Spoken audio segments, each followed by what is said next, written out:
Это новости на Якутия-24. В студии Иван Лазаренко. Здравствуйте. И вот главные темы этого выпуска. Лечение будут проходить пациенты не только со всей республики, но и из соседних регионов, как идет строительство Республиканского кардиососудистого центра. Вновь отмечен рост заболеваемости COVID-19. Озвучим свежие данные оперативного штаба. В Удачнинском горнообогатительном комбинате «Алроса» появилась новая профессия.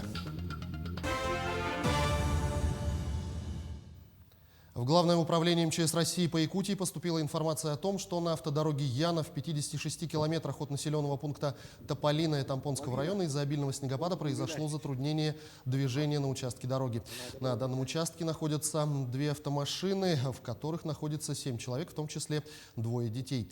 Для оказания помощи из Тополиного выехали работники республиканской пожарной охраны.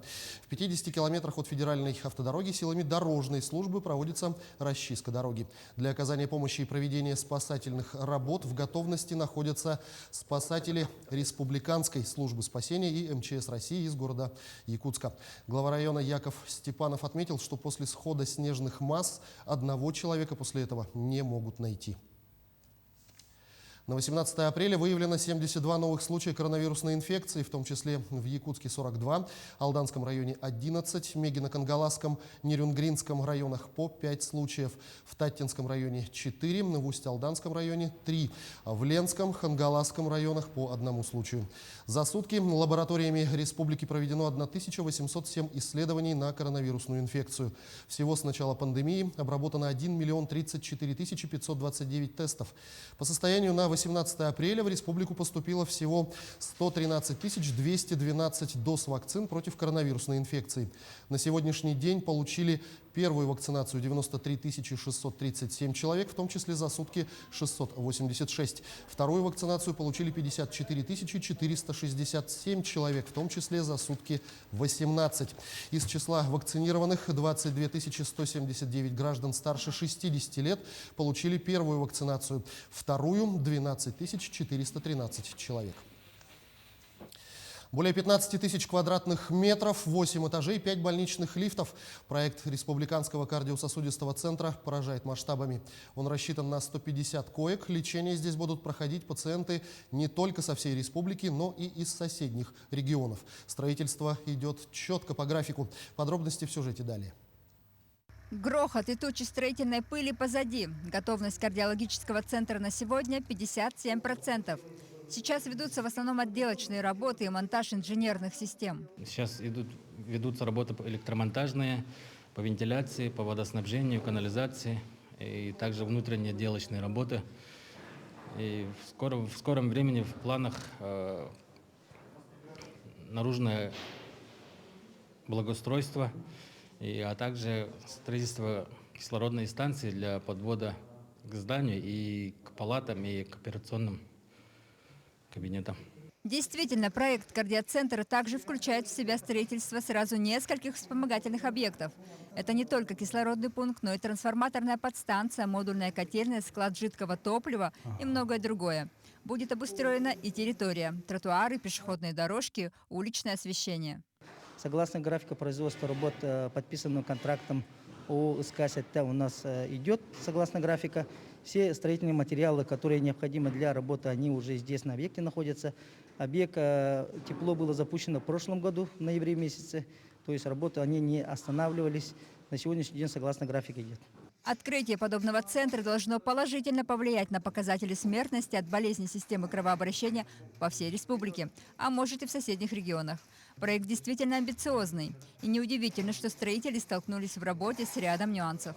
Отличительно от других объектов, рентгензащита, она предусматривается нескольких видов на полу, потолках, на стенах.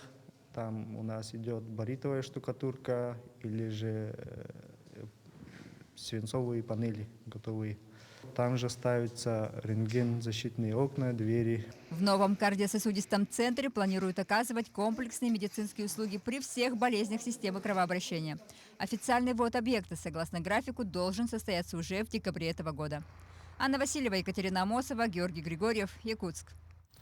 Во время рабочей поездки в Нерюнгринский район глава Якутии Айсен Николаев встретился с коллективом Нерюнгринской ГРЭС, самого крупного производителя электрической и тепловой энергии в регионе. В ходе встречи были заданы вопросы об организации вакцинации работников станции и ремонту взлетно-посадочной полосы аэропорта города Нерюнгри. Глава региона проинформировал участников встречи о ситуации с заболеваемостью коронавирусом и дал поручение Минздраву республики оперативно рассмотреть обращение коллектива. Айсен Николаев также сообщил, что ремонт взлетно-посадочной полосы строго ограничен сроками. Решение о закрытии аэропорта принималось с четким расчетом. Работы начнутся 1 июля и завершатся 1 октября. Таким образом, будет обеспечена всесезонная транспортная доступность и безопасность. Аэропорт станет полноценными воротами для Южной Якутии. Это, безусловно, повысит качество жизни населения и обеспечит бесперебойное обеспечение специалистами ряда крупнейших инфраструктурных проектов. Надежник значит надежно. В связи с реорганизацией ремонтной службы в Удачнинском горнообогатительном комбинате «Алроса» появилась новая профессия – специалист по надежности. Что входит в его обязанности, расскажет Ирина Балкова. Не погладишь – не поедешь. Ремонтные участки центра комплексного сервиса как живой организм. Каждой единице оборудования нужен специальный уход. Только тогда оно будет надежно работать. А следит за этим Виталий Мамаев, главный специалист по надежности Удачнинского ГОКа. Основная задача направления надежности это вытекает из самого название «Повышаем надежность оборудования». Ведь мы все с вами потребители, покупая какую-то вещь, какое-то оборудование, да, если это предприятие, наше желание, чтобы это оборудование работало надежно и безотказно. То есть вот в этом состоит основная задача направления надежности – обеспечить надежную работу оборудования. Начальники ремонтных участков надежнику помощь. Постоянный комиссионный контроль за соблюдением техники безопасности на производстве и правильная эксплуатация оборудования – главная составляющая ее долгой и безотказной работы. Ранее частично обязанности надежника ложились на плечи механиков. Задачи, наверное, остались те же. То есть это чтобы вся техника, все оборудование работало исправно и по возможности не ломалось. Собственно, надежник, он и отвечает за надежность. Человек в этой профессии должен не только знать и разбираться в спецтехнике, но и быть творческим. В некоторых случаях очень тяжело понять, почему происходят те или иные отказы, сбои, поломки. И вот здесь вот как раз и необходимо, наверное, мышление творческое, нестандартное. Виталий Мамаев в этой профессии всего полгода, но уже сейчас с уверенностью отмечает, качество ремонтных работ улучшилось, работоспособность оборудования повысилась. Ирина Балкова, Денис Сиротин, телеканал «Алмазный край».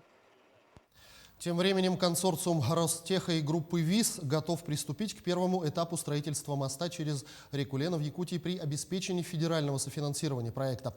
Главгосэкспертиза России подтвердила результаты проведенных инженерных изысканий и соответствие документации первого из двух этапов проекта требованиям технических регламентов. Выдано положительное заключение. Готовность документации по первому этапу позволит приступить к подготовке территории строительства уже в этом году. Также решены все вопросы по привлечению внебюджетных инвестиций. Проект полностью обеспечен финансированием со стороны концессионера и финансового партнера ПАО «Сбербанк». Открыта кредитная линия на 10 лет с лимитом до 25 миллиардов рублей. Все работы на этапе изыскания и проектирования финансируются группой ВИС. Пассажиров из Якутска до железнодорожного вокзала в Нижнем Бестяхе будут перевозить сюда на воздушной подушке. В связи с продлением сроков закрытия ледовой переправы Якутск-Нижний Бестях до 19 апреля трансфер сегодня осуществляется автобусами. Стоимость составляет 450 рублей. Посадка пассажиров производится на автовокзале города Якутска в 202 микрорайоне в зоне городского пляжа. С 19 же апреля трансфер до железнодорожного вокзала Нижний Бестях будет осуществляться судами на воздушной подушке с посадкой в 202 микрорайоне, также в зоне городского пляжа. Также по приказу Минтранса региона с 15 апреля запрещено движение автотранспортных средств по ледовым переправам Хатассы-Павловск, Кангаласы-Соттинцы, Усть-Мая-Эльдикан. Просьба воздержаться от поездок. Сегодня в преддверии Международного дня подснежника во Дворце детского творчества проводятся мастер-классы по изготовлению подснежников в различных техниках. Сейчас там находится наш корреспондент Виктория Федорова. Виктория, приветствую. Тебе слово. Хоть и на улице ветрено, и зима все никак не может сдать свои позиции, в студиях Дворца детского творчества царит тепло, уют и весеннее настроение. Это и понятно, ведь сегодня начинающие мастерицы делают первые весенние цветы, подснежники. Такое мероприятие здесь проводится каждый год. На мастер-классы приглашаются абсолютно все желающие, от мала до велика. Но здесь меня встретила старший методист Дворца детского творчества Алена Владимировна. Алена Владимировна, расскажите, пожалуйста, вот про мероприятие, каковы основные цели? Добрый день. У нас подснежник – это символ весны, символ пробуждения, символ веры в новое светлое будущее. Да? В эти дни у нас пробуждается природа, новые чувства, мысли в каждом. И вот также у нас в Якутии Новый год встречают летом с праздником Исых. И наши женщины, они традиционно вот в такие весенние дни начинают готовиться, да? Убирают уже зимнюю одежду, достают весеннюю, летнюю, начинают думать, что же можно, как это можно где-то подлатать, где-то что-то создать новое, да? И вот мы даем возможность нашим женщинам, нашей прекрасной половине на наших мастер-классах, да, раскрыть свой творческий потенциал, как-то создать что-то своими руками, узнать новые техники, может быть, наоборот, узнать старые, да, перенять опыт старшего поколения. И вот мы создали для них такие мастер-классы, где можно прийти и позаниматься. Специально мастер-классы делаем в выходные дни, потому что в будни у нас женщины заняты. Ну и вот чтобы укреплялись вот семейные ценности между матерью и дочерью, да, и между бабушкой, ну, чтобы вот обрести радость творчества. А вот в какой технике сегодня работают участники мастер-классов? Сегодня у нас здесь 3 мастер-класса. Это изготовление, ну, у нас посвящено это дню подснежника первоцвета. Сегодня у нас изготавливают подснежники вот в стиле бисерной пластики, да, из бисера изделия. Работает мастер-класс по валянию из шерсти и мастер-класс по оригами. Педагоги у нас опытные, высшей категории, да, это у нас Миронова Варвара Петровна, Захарова Наталья Николаевна и Терешкина Элеонора Петровна. Спасибо. Мы вот сейчас стоим в студии бисерной пластики. Руководитель показывает, как сделать подснежники из бисера. Вроде бы такой метод бисероплетения уже достаточно распространен, но вы нигде не найдете технику изготовления цветов, растущих именно у нас в Якутии. Поэтому здесь такую технику придумали и разработали самостоятельно. Для этого нам нужна специальная проволока, бисер, спокойная музыка и, конечно же, хорошее настроение. В итоге должна получиться вот такая красота. Отрадно, что проведение таких творческих мастер-классов разной направленности во Дворце детского творчества становится доброй традицией. У меня все. Виктория, я тебя благодарю. Напомню, на прямой связи со студией с мастер-классов по изготовлению подснежников была наш корреспондент Виктория Федорова. Ну а к этому часу пока все новости. О том, как будут развиваться события, мы расскажем в следующих выпусках. Оставайтесь на нашем канале.